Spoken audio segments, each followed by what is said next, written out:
Tuesday, commercial focus style. Brett Zerba here, broadcasting from Beverly, Massachusetts.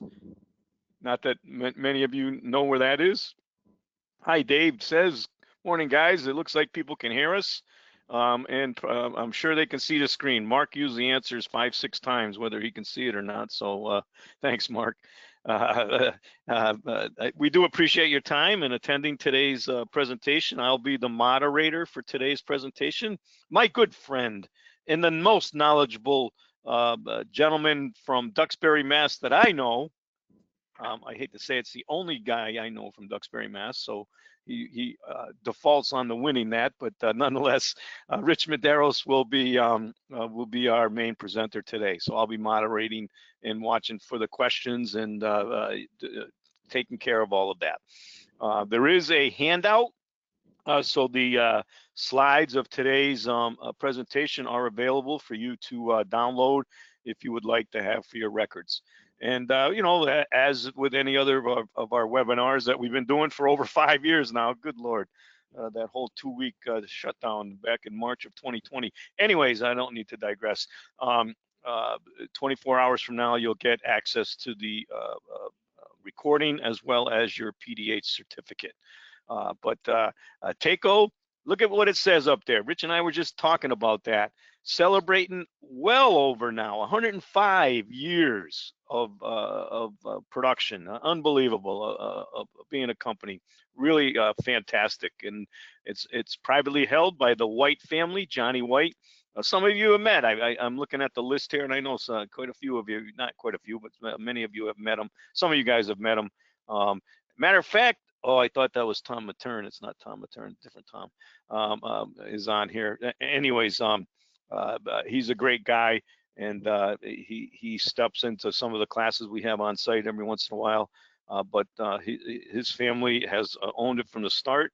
His grandfather started it. His dad ran it for many, many years. His dad wasn't planning to go into the business, but his father tragically died at a relatively young age, and his dad took over and ran it for many, many, many, many years before our current leader, Johnny White, took over back in the late 80s, early 90s. Hard to believe. I think he's the longest tenured TACO employee now.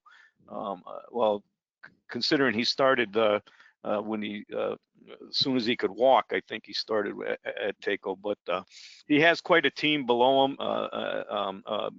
Actually, side by each, I would say, but led by Cheryl Merchant. Her and her team have done a fantastic job leading us, continues to lead us through some incredible, challenging times with what has gone over the past few years, as well as, you know, the tariffs. People ask about that, and then the supply chain and this and that, and our growth. Oh my God, the growth. We just had a grand opening last week, maybe 2 weeks ago now, I forget what day, of our expanded Fall River facility, our welded products division in Fall River, Massachusetts, about a half hour from headquarters, which is located in Cranston, Rhode Island. And I'm sure some of you may have seen the video or went there, but they phenomenal growth at that welded products facility. We've doubled capacity at a couple of facilities, one facility in Europe, and another in Vietnam, the stainless steel factory. I mean, we've doubled the capacity of that as well. So pretty crazy how we continue to grow. And the growth, we just had a national sales meeting, and the growth is not slowing down anytime soon. It does not look it. We're really putting some incredible plans into place. And you know, some of the guy, well, the guy that's talking is trying to wind down, but the company is far from doing that. Let me tell you that. So anyways, I think that's enough yapping for me today. It's a pretty neat topic, you know, hydraulic separation. There's a lot of nuances to it, but please ask your questions, you know, and there's a good chance we'll even be able to answer them. But anyways, please ask your questions so we can all learn from those. I know I learn on a daily basis. That's a goal. It continues to be a goal of mine to learn on a daily basis. And today, by the way, I am so excited. I'm starting tomorrow, at when I finish work today around 5 o'clock, I'm going to be on vacation for the next 8 working days. 8 working days, and my wife and I are leaving for Bar Harbor, Maine on Saturday. We're going to be vacationing up there all next week. In the next few days, we're going to be in Newport, Rhode Island, and one of my daughters is getting married. So it's exciting times. I'm very excited. And anyways, so I guess that's enough yapping for me. So I'm going to turn it over to my very good friend, Rich Medeiros. And Rich, take it away, my friend. Well, thanks, Brett. I thought I would just ask the audience to make sure they can hear me and see the screen and see my little smiley face that I just drew on the screen. Couple of yeses in the questions or some raising hands. Yes, Megan said, thank you, Megan. Hader says yes. Yes, with 5, 6 yeses. All systems go. Thumbs up. I think we're good. Yes, from Mississippi. Ernie's on the line. Hey, Ernie. Just seen Ernie a couple of weeks ago. I know. Yeah. So, anyways. Ernie from Burton, Ernie? Or just Ernie? Not from Burton. So today we're going to talk about the introduction to hydraulic separators, and hopefully this PowerPoint works here if we press all the buttons. And so what is a hydraulic separator? We're going to try to answer that question right away. Where is a hydraulic separator used? How to size a separator? And then questions. So today's presentation is actually pretty short, but if folks have some questions, we should be able to handle the majority of questions today, Brett. Sometimes we don't get to everyone's question because we have so many folks out there. But we have a good crowd today, so we'll see how it goes. All right, so we're going to try answering this first question. What is a hydraulic separator? And so here's an interesting fact. So I'm going to put the first one up there. Hydraulic separator by any other name. Sometimes it's referred to as a bridge. Have you heard that term, Brett? We have. And look at some of the other ones that are out there. And if somebody can think of one that we haven't thought of, let's add it to our list. So it's a bridge. It's also called a decoupler, zero pressure bypass, closely spaced T's, low loss header, twin T's. I think that's it. Yeah, that's it for my list. Anybody else got another one out there? Because people call me. Some inquisitive individual typed in 5900. I wonder what that is. 5900. Yeah, well, that is a pre-engineered. We're actually going to focus in on that in a few minutes. But in terms of what generic names are, this is what they call it. Any other new names out there that we should add to our list, Brett? None typed in the questions, my friend. We got 6 different names for the same exact phenomenon. So let's look at a piping diagram and let's see what it looks like. So, someone typed in common piping. Yeah, I've heard that one before. Yep. So so here we have, hopefully my pen writes. Here we have a primary loop here, primary. Okay, did that word come out okay, Brett? It did. You even spelt it right. I did. Most of the time I spelled it wrong. Impressed. I'm impressed this morning. And this is our secondary, ARY. So I'll put the word loop in here. Primary loop and our secondary loop. So let's pretend that our chiller is off for a moment. We're going to come back to turning our chiller on. And let's pretend that there is no connection. This pipe is not connected over here. Here. That means the water leaves the chiller, kind of follow my arrow around here, goes across the bridge, comes through an air and dirt separator. Expansion tank is on the suction side of the pump. The expansion tank needs to be connected here to the point of no pressure change. And it goes through the pump and all the way back to the chiller. And so that is the loop for the primary system. So what connects the primary to the secondary? Oh, okay. So let's assume now the pump is running. Pump is running in the primary loop. Again, I'll put primary here. In the primary loop, the pump is running, and in this particular case, it's pumping roughly, let's see, roughly 1,000 gallons per minute. Looks like 2,000 up top, but okay. Oh yeah, look at that. I wonder why that happened. Well, we'll just get rid of this down here. and we'll call it roughly, no, that's 1,200 gallons per minute, Brett. Yep, you're right. 1,200. I rounded up a little steep. Yeah, rounding is good. I like rounding. Okay, so the water passes, and it passes through this connection point and this connection point, and between those 2 points, the pressure is approximately equal to, the pressure drops, I'll put it in delta P, is approximately equal to 0. So the secondary loop is off. Let's just say that to be true. So, hey, Rich, I remember in school, those squiggly equal lines mean approximately. yeah. They also look like little waves in an ocean. That's how my 5-year-old that just started kindergarten does equal signs. And Really? he doesn't know it means approximately. Yeah. So anyway, so in the primary loop, let's assume that the pump is on. So our pump is on over here. But on the secondary loop, let's just say our pump is off. And when the flow passes between these 2 connecting points, the pressure drop is as close to 0 as possible. And that's the fundamental functionality that makes this system operate properly. So I'm going to erase that primary loop information. And it's not until we start the secondary pump over here, and when we start the secondary pump, then the water begins flowing in the secondary circuit. In this case, it goes out to our building. So the first case that we want to say is when the primary flow is equal to the secondary flow. Write the word flow down here. So if we have roughly 1,200 gallons per minute, and we come around the corner here, and let's assume that the secondary flow, like we just said over here, that the primary and secondary flow, so if it comes around the corner here at 1,200 gallons per minute, then this will peel off 1,200 gallons per minute, which means that the flow across the bridge will be 0 gallons per minute. And because the pressure drop from this point here to this point over here is close to 0 as possible, then the flow to the secondary loop will be a function of the operating speed of this pump right here, which is our secondary pump.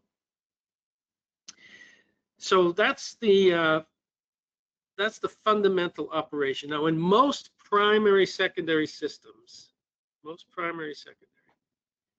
primary flow is constant. And actually, primary secondary circuits were very, very popular.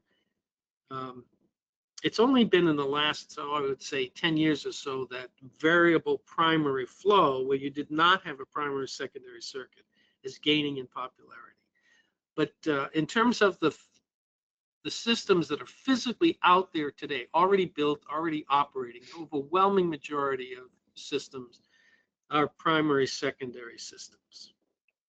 So before we go into some of the variations and the components of the primary, secondary, and the hydraulic separator or bridge, do we have any questions, Brett? We do. We got the $64,000 question. How closely spaced are the T's? So in general, the general rule of thumb is 10 pipe diameters. So from this point here to this point here, on the in terms of this part, yeah, is roughly 10 pipe diameters. Now the problem with giving specific numbers like this on a presentation is that the 10 pipe diameters is a popular number, but it's not necessarily can be achieved in the field. So there may not be enough physical distance for the pipe. In this particular case, the pipe is roughly 8 inches. If that was 8 times 10, that would be roughly 80 inches. And what's that? About 7 feet? 84 inches. 7 yeah, feet. 6 times 12 is what, 72, right? Yeah. And so that would be approximately 7 feet. Or is it, wait a minute, it's 8 times 10, that's 80 inches. Yeah. It's 7.6, 7.8, I think. Yeah, you got it. and we know from a practical point of view that you can't always obtain that distance in the field. So if you need to shrink that distance down, you can, but the closer you make the connections together, the more likelihood you are to get some unanticipated mixing, and that's the challenge. All right, so here's a couple, well, one comment and another question from Robert again. I have never heard of 10 pipe diameters. I've always heard of 4 pipe diameters, according to my friend Steve. Yeah, and that's it could be other rule of why thumbs.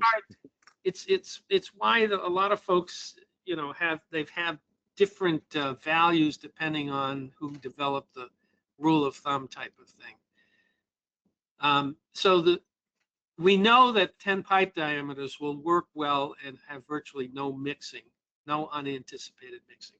If we start getting down to 4 and 5 pipe diameters, we know that that's a more practical distance, and that's why that value is the one that's floated out there. But the closer the T's become, the closer they get to each other, the more likelihood that you get unanticipated mixing, and you don't want that. Is closer better? I think you kind of talked about that and the mixing issues, and so it's a minimum. What's it called? Sooner or later, it's going to cause you problems if you butt them right up against each other. Yeah, exactly. I mean, if you only had 1 pipe diameter, there's a pretty good chance, we know from measurements in the lab, that you will get some mixing. Here's a great question, Rich, and I think he answered it himself. He's got back to back here.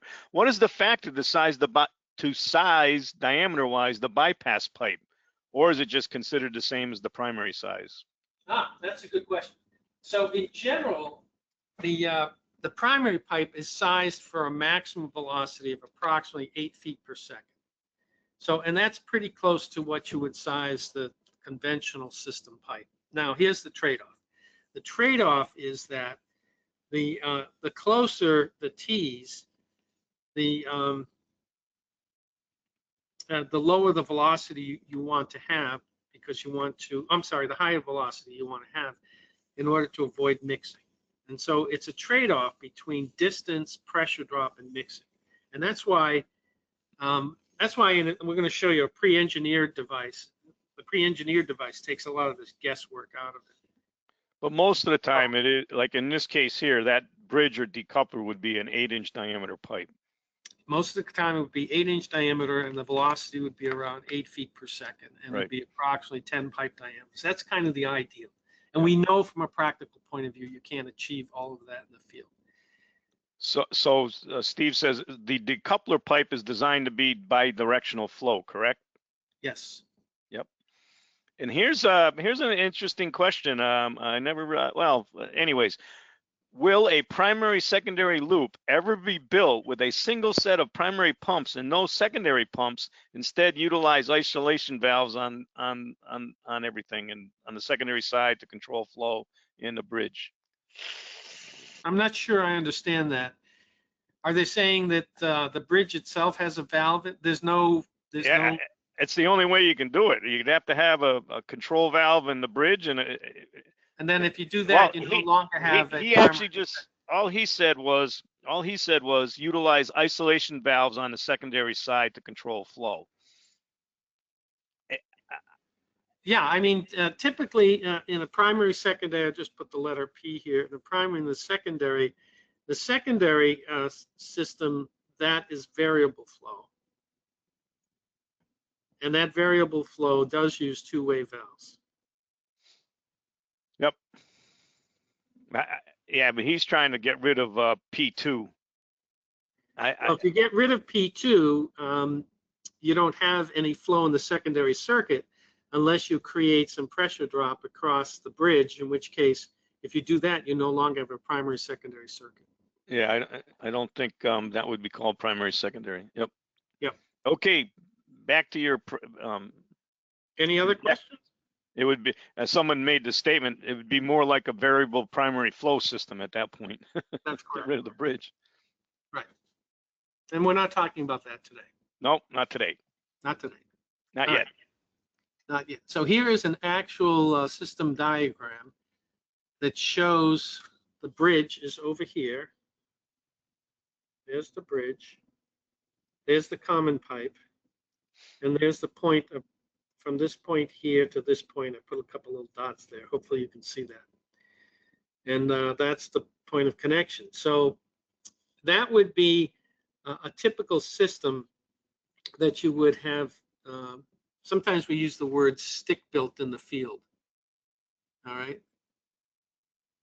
Now we can have an option for that. We can get rid of that stick built option. Let me see if I can erase this. Yep. And then we can go with a pre-engineered device, which is called a, in our case, we call it a 5900. In this case, the 5900 takes the place of the bridge itself. And this can be configured in several different ways. It could be configured as a simple 5900 hydraulic separator, in which case it would have a primary side and a secondary side. And just to kind of get everyone oriented, make sure this is the primary side of the separator, this is the secondary side over here. So this is the secondary, and this is the primary over here. Now, if you notice, the pipe size is 8 inches.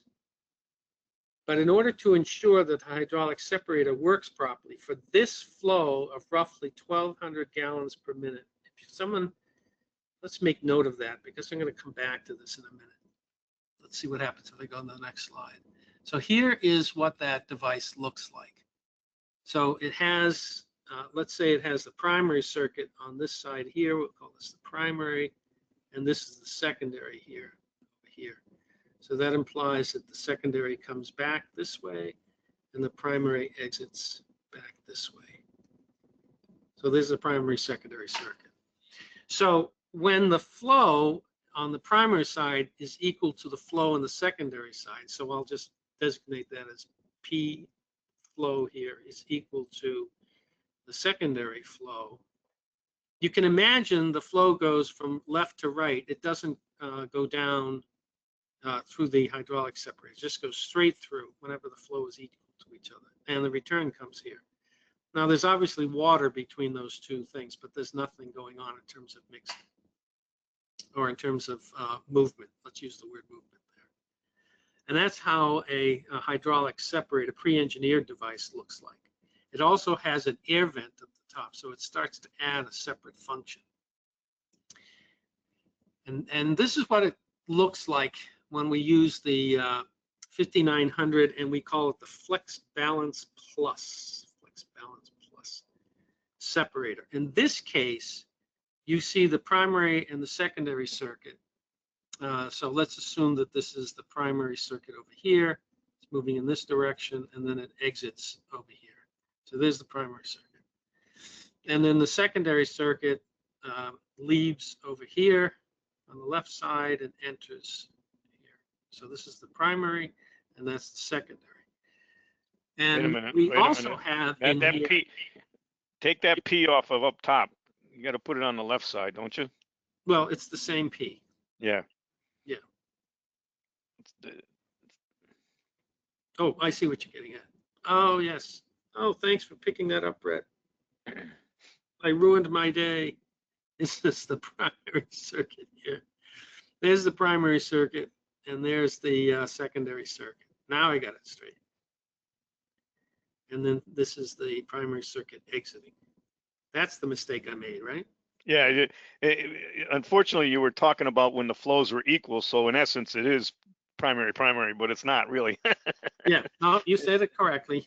I'm glad you caught that. That would have been kind of silly, right? And then inside, there are these baskets filled with Paul rings, and the Paul rings allow the air to be separated. So now we get a hydraulic separator for primary secondary circuit, and we also have an air separator. So it has two functions.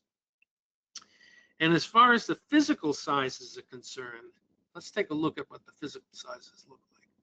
So you can see that we have, it's very important what the distance is between the connections. That's its E distance here. And these are all pre-engineered distances. And this is this one over here. And then we have the diameter, which we don't actually show that in this little diagram, but I'll just kind of sketch it out here. So here's the diameter. I'll put a big letter D in there. So all of these dimensions are predetermined for a particular size air and dirt separator, and that allows it to operate efficiently.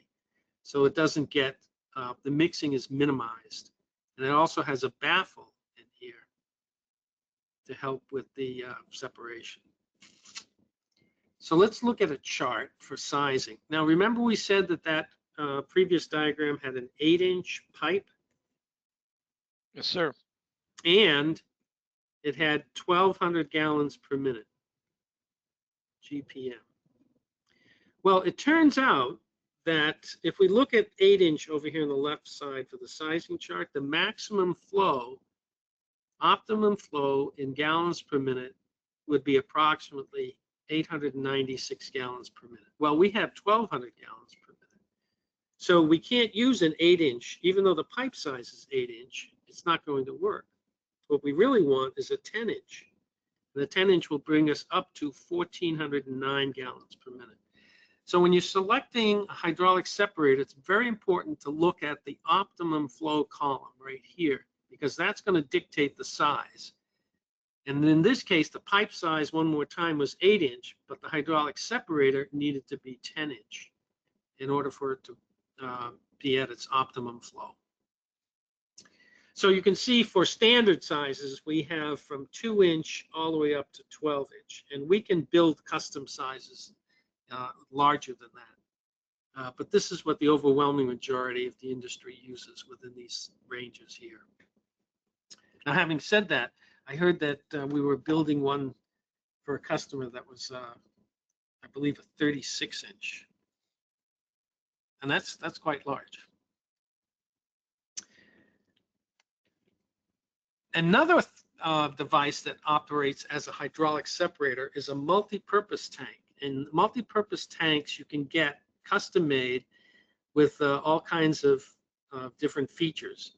And I selected this one because it has the 4 connections on it. It has the, let's say, primary in, and then secondary in and secondary out. You can see that we labeled them here for this little diagram. There's primary here, secondary, and secondary. And so a multi-purpose tank can function not only as a hydraulic separator, but also in this case as a buffer tank. So if you're trying to achieve not only hydraulic separation, but also meet the requirements of either the chiller manufacturer or the boiler manufacturer for minimum volume in the system, then you would select a multi-purpose tank. Isn't that cool? Yep. Let's see, what else have we got here? Oh, see, we said it was short and sweet today. Yeah, but you got to go back. Go back to where you did the primary, secondary, way back. You got to, you only did equal. You got to do the rest of them. Oh, let's see. Next one more back. One more back. One more, I guess. Yeah. Oh, wait a minute. Keep going. Oh, here it is. Oh, wait a minute. I know which one you're talking about. This one here.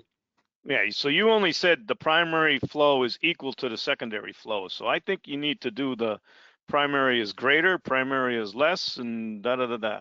All right, so let's repeat that first one. The primary flow is equal to the secondary flow. We say that the chiller is happy and the load is happy. And why is that?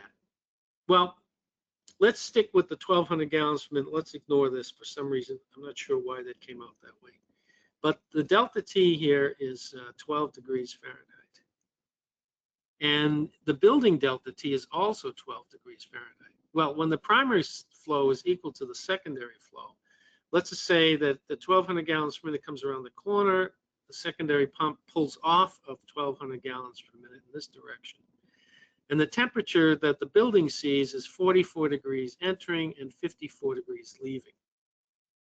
And let's assume that there are a series of two-way valves, and to ensure that we get the right delta T, let's assume that those two-way valves inside the building, which are controlling things like air handling units and fan coils and other hydronic devices, that those valves are smart valves. I'll just make a smart energy valve. And the reason I put that in there is to make sure that we're maintaining the desired delta T under all conditions. Smart energy valve. One company, they're made by multiple companies, but one company that I'm familiar with is Belimo. They make a smart energy valve. When we were at the ASHRAE show, I saw their valve up close and personal. I thought it was really kind of cool. So that's when the primary flow is equal to the secondary flow. So what happens when the primary flow is greater than the secondary flow? Let's get rid of some of our little things over here. But by the way, just to make sure everyone realizes, and I think you too, on your load side, your building side, you're showing a 10-degree delta T. Not that that really matters, but oh yeah, let's cross. We've got all kinds of things we have to fix in this diagram. All right, so we got the delta T is equal to 12 on both sides. The second case is when the primary flow, like we said a minute ago, is greater than the secondary flow. So let's assume that we start off with 1,200 gallons per minute, but we're only peeling off 600 gallons per minute. We got 1,200 over here and 600. That means that's what's going to cross the bridge is 600 gallons per minute. Well, that 600 gallons per minute that goes to the building is at the 44 degrees Fahrenheit. It comes back at 56 degrees Fahrenheit. Now we have 56 degrees Fahrenheit mixing with 44 degrees Fahrenheit. Whoops, sorry, put that in the wrong place. 44 degrees Fahrenheit. That's a mixed temperature will be halfway between those two. So that mixed temperature will be 50 degrees Fahrenheit. Well, the chiller is getting back 50 degrees Fahrenheit when it wants 56 degrees Fahrenheit in order to run an optimum performance. So we say that the chiller is unhappy and the building, however, is still happy because it's getting the temperature it wants. Well, you got to draw the faces. I did draw them. They didn't show up? No. Why is that? I don't know. They stopped showing up? Here, let me put a face up here. Can you see this face? I can. There's a happy building. And then over here, let me try another face. Yep, there it is. I see it. Can you see my arrow pointing? Yes. Can you see it point to this face? Oh, you know what? I had it covered with the questions. Never mind. Oh, okay. And I had it covered with the other thing. Yeah, never mind. They're all, you got 4 faces now instead of 2. It really looks like, well, with Halloween like coming. Halloween, yeah. I was just going to say, it looks like we're doing Halloween in there. So Sorry let's erase all of this stuff. And let's go to the next case. The next case is, try erasing all this stuff. The next case, or the final case, is when the primary flow is less than the secondary flow. So we're going to pretend, not going to give a reason. We're just going to pretend that the secondary flow, instead of being 1,200, is 2,400 gallons per minute. Well, the primary is still 1,200, so 1,200 comes around the corner, but this pump is now looking for 2,400. Goes into the building, comes out. This is 56 over here. The delta T is still 12 degrees Fahrenheit. That means that the return water temperature from the building, well, look what happens here. How can I get 2,400 gallons per minute if I only have 1,200 coming around? Yeah, how can you make water? You got to tell me this one. I'm missing it. Well, what happens is the water flows in the reverse direction. And now we have 1,200 coming from the primary loop, and we have another 1,200 that's recirculating. When those mix, it makes 2,400. But look what happens to the temperature. In this case, the supply water temperature is still 44 degrees over here. This temperature is still 56 degrees because it's coming back at 56. So if that 56 and 44 mixes, the building now gets 50 degrees Fahrenheit. But because that 56 degrees is coming back here, The chiller gets 56 back over here, so it's happy. So we say the chiller is happy, but the load is unhappy. And that's because the load is now getting a higher water temperature. So in terms of capacity, and probably more importantly, is dehumidification. Because we have a higher supply water temperature, we can't provide the necessary dehumidification. And so that's when the building becomes unhappy. So in a primary secondary circuit, you always want the primary flow to be greater than or equal to secondary flow. Because whenever the primary flow is less than the secondary flow, you get this phenomenon with a rising temperature to the building, and that is going to make the building unhappy. So I know that there was a lot of little notes on the paper here, on the screen rather, but hopefully that answered everyone's question. Or if we have some questions, let's try answering. Oh yeah, we got quite a few, but someone's suggesting your diagram's pretty simple, but if more than likely for many primary secondaries, you're going to have more than one chiller, and this might be a way when you start seeing flow in the reverse direction in the bridge that you might be starting to turn chillers on or off, I guess. That's correct. Yeah, if you had, say, 4 chillers and 4 primary pumps and 4 secondary pumps, since you want the primary flow to be greater than or equal to the secondary flow, you wind up with this weird condition when the primary flow is less than the secondary flow because something has failed to start. Yeah. Okay, so let's see. What is the purpose of a hydraulic separator? So we pretty much answered that. That's the same thing. The pre-engineered hydraulic separator replaces the piping or bridge that would be made in the field by the contractor. That's correct. And from my perspective, there's a possibility you can eliminate the A&S, the air and dirt separator, if you order the high test one, and from an engineering standpoint, I'm confident that the bridge is going to be done correctly if it's a pre-engineered device. If anyone in the audience has ever been involved with a project where the bridge causes problems in the field, because there's an issue with installation of some sort, that's another reason to maybe think about using a hydraulic separator, you know? Yeah, a pre-engineered device. Right. Any other questions? Yeah, does it prevent the primary and secondary pump flow and pressure from interfering with each other? Where's properly Justin? Designed, if the system is properly designed and the pressure drop, again, one more time across the bridge, that pressure drop is approximately equal, delta P is equal to 0. The primary and secondary circuits will work properly.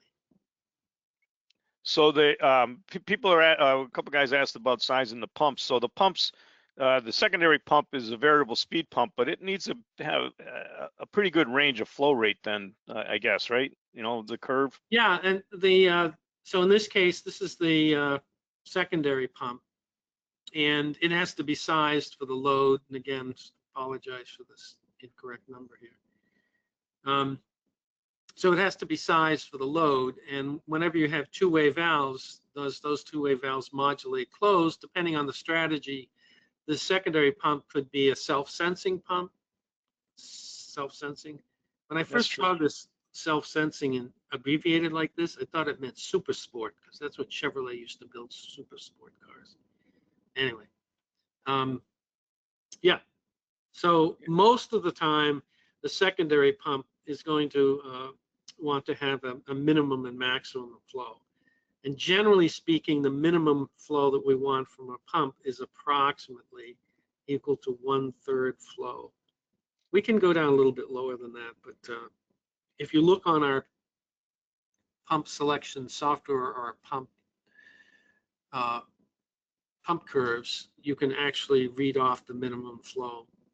But as a general rule, it's 1/3. If we look at the actual pump selection software, we can see a little bit less than that. So that's minimum flow. So that means it would go from roughly 33% up to 100%. Since the hydraulic separator and the multifunction tanks eliminate air, can you eliminate the air separator from the system, air and dirt? Yes, you can. So you can save, instead of having two devices, you could have one device. Actually, in some cases, if you need a buffer tank, the multi-purpose tank will take the place of not only the air separator, but also hydraulic separator. So you can get the multi-purpose tank will provide buffer tank capacity, hydraulic separation, and an air separator. So you can have three devices into one. Here's a good one here. Can you have different delta T's on both loops? You can. Yes. That's one of the characteristics of a primary secondary loop. What is there any difference in the calculations for heating mode? If it's a boiler instead of a chiller, I guess. No, it's the same basic concept, whether it's a chiller or a boiler. Hold on, I'm trying to get some more here. I had some issues with this. I got it too big. Okay, so Steve says, I checked the ASHRAE handbook, and in fact, it says 10 pipe diameters. Wow, which is strange because 30 years experience, I've always seen 12 or 12 inches or 4 diameters max. So Steve was patting you on the back, my friend Rich. Well, what was it? What did we say a few weeks ago? Said all my friends think I'm wonderful, and then you asked me how many friends do I have, and I said, including myself, just one. What pressure drop do we see across the 5900? Is the pressure drop still close to approximately 0? Yes. I mean, that's why it's a pre-engineered device. Right. I mean, that's why if it's pre-engineered, there's a specific ratio that they look for. And I can't tell you, by the way, I have to get together with the engineering guys, but they look at the flange to flange connections and also the diameter and the velocity. And that's how they came up with their sizing chart. Do you need a minimum of straight pipe at the connections? I believe our instruction manual does outline that information. I'd have to do a little research because off the top of my head, I don't remember what it says.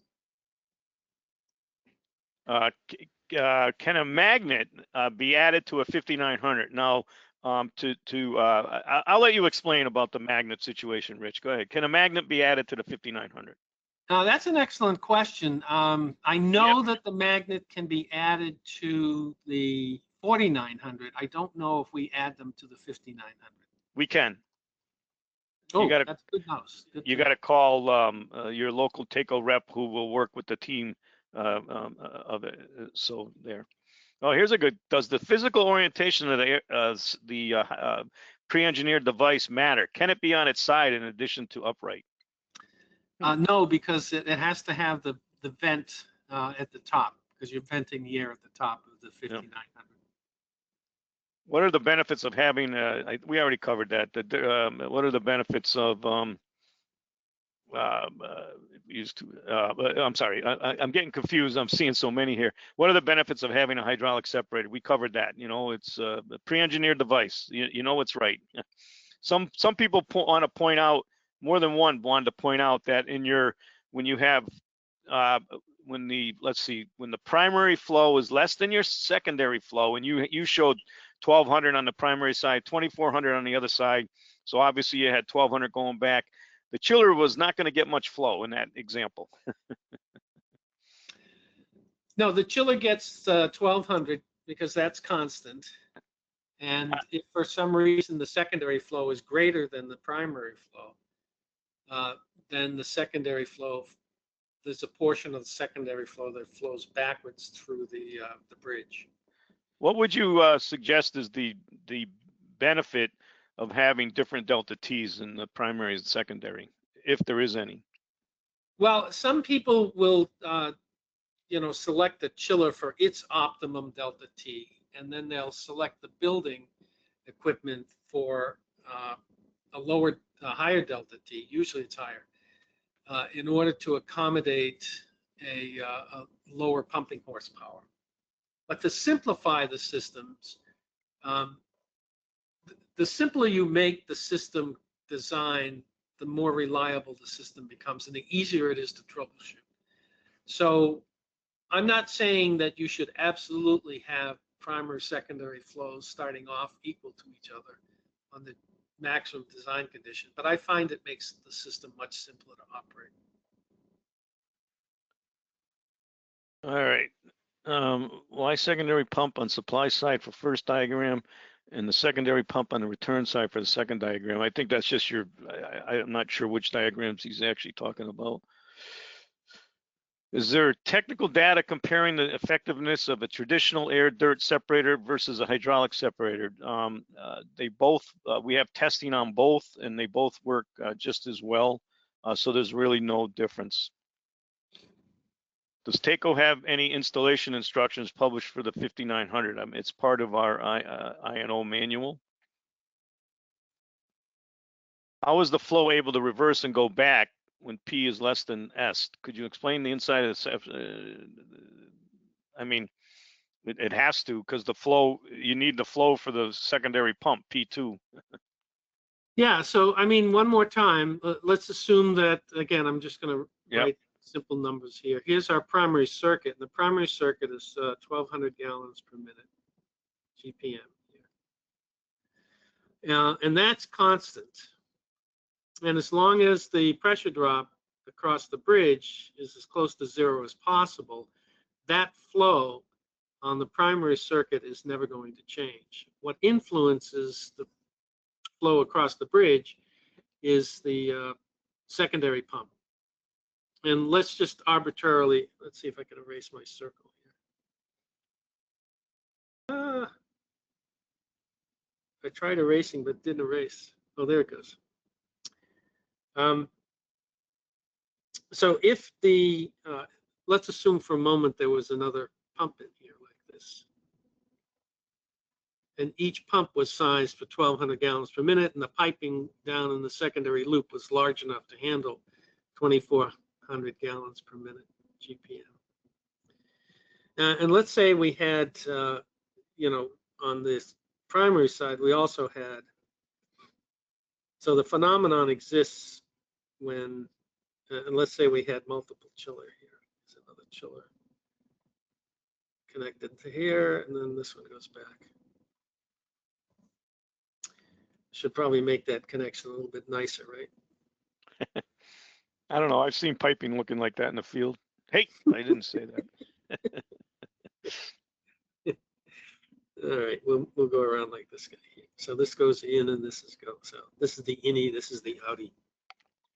So if, let's say one of the chillers, let's just say the pump fails. If this pump fails, now you're still pumping 2,400 on the secondary side, but only 1,200 on the primary side. And that's when the flow reverses across the bridge, 1,200 gallons per minute.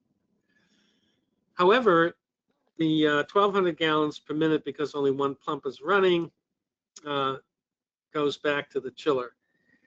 And in some cases, depending on how the valving was set up on the chillers themselves, because usually there's an isolation valve, an automatic isolation valve here and then one over here.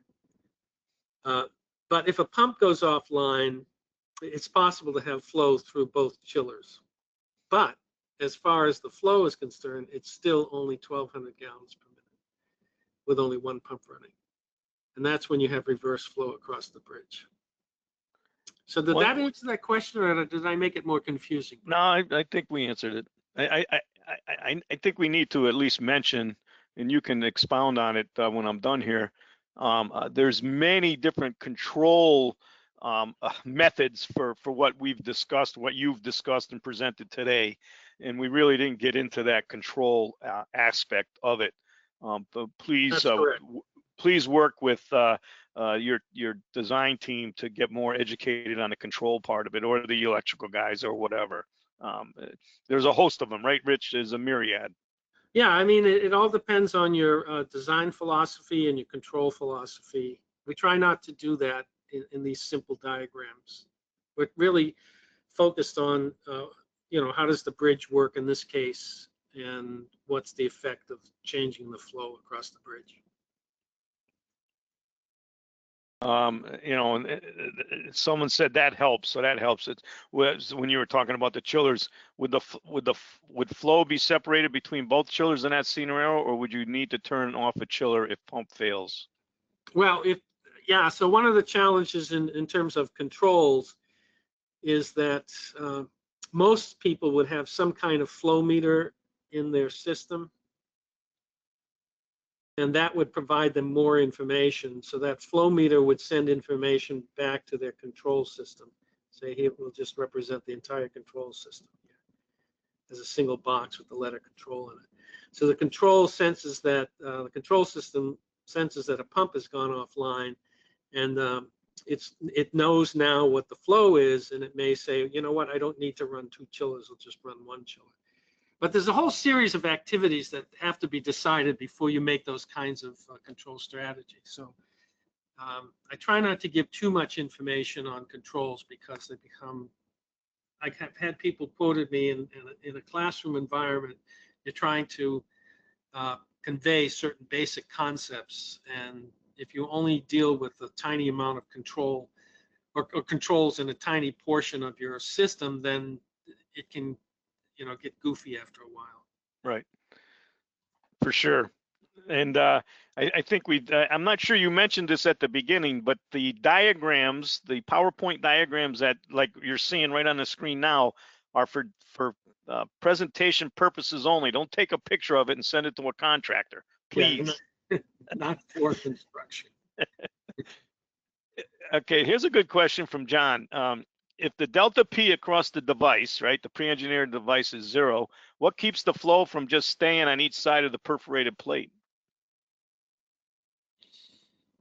Oh, you mean, let's go back to the picture here of this guy here. Yes, sir. All right, let me just erase all this junk. So keep in mind that it's the pump that determines, so here's the primary, let's say here's the primary in here. There's primary in and primary out. And let's make a simple flow. Let's say that we have 1,000 gallons per minute, make it simple. Well, that flow is going to go through the hydraulic separator, and it's going to come in. Let's assume for a moment, by the way, that the secondary flow, secondary out, that the flow on the secondary side, the secondary flow is equal to 0. In that case, it's just going to go in, down through the hydraulic separator and out again. So it's going to go in like here, down like this, and then out. Pretty cool, huh? I like it. It's not, it doesn't actually start moving in the secondary until the pump on the secondary flow begins working. So initially we said our secondary flow is equal to 0. Let's say that our secondary flow is now equal to 50% of the primary flow. So that's 500 gallons per minute GPM. And that's what forces the water to flow inside the out to the secondary circuit. So this is 500 GPM. So if this again is 1,000 and it comes in here and out here, and there's only 500 coming in this direction, then there'll be 500 across the bridge.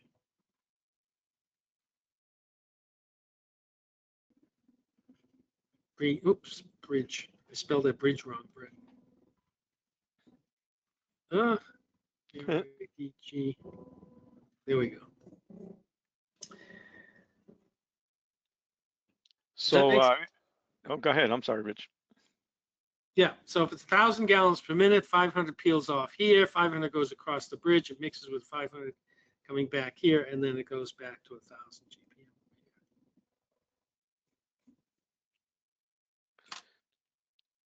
And some of that water obviously will cross the internal baffle, perforated baffle.